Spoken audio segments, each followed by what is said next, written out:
about racism. This is about racial profiling.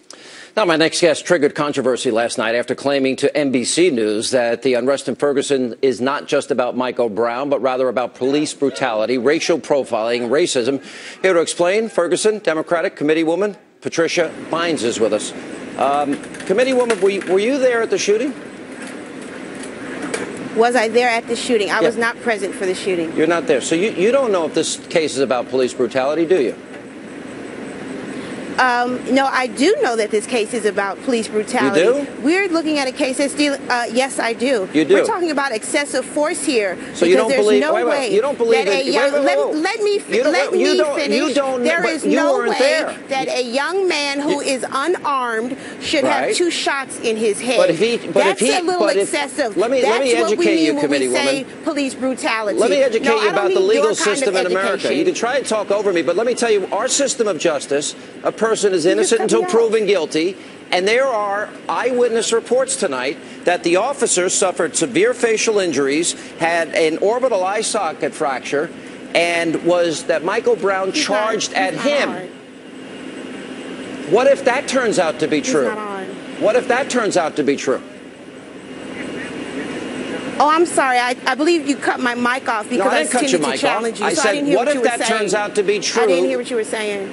I said if the officer has severe facial injuries, an orbital eye socket fracture, and eyewitnesses say that Michael Brown charged at him, you weren't there.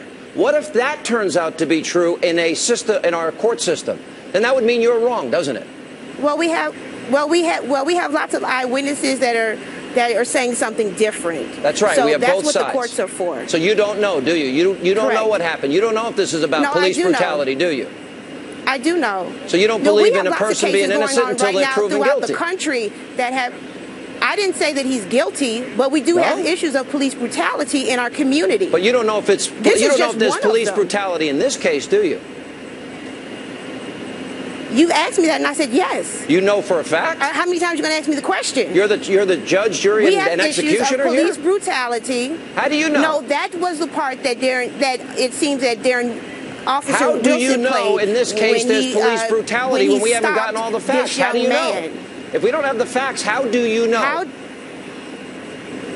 Because we have too many instances of police brutality when it comes to law enforcement and African Americans in our community. You said this case. How do you know in this case? Because there's no way that a young man who's unarmed should have 2 shots in his head and 4 in his body. What if he was charging?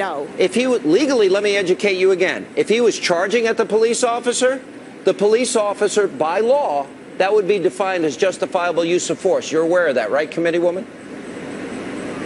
I am very much aware of that, but there is no way that an unarmed man should have 2 shots in his head and 4 in his body.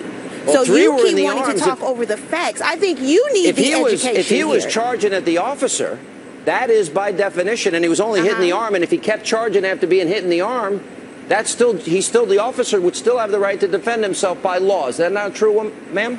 Well, the officer does have the right to defend himself, but 2 shots to the head, I think he's doing too much. I think a logical person can agree to that. You don't know, and I don't know. But you're making claims. You should be a better leader for the community and wait till the facts come in. But I got to go. Juan Williams and Larry Elder next.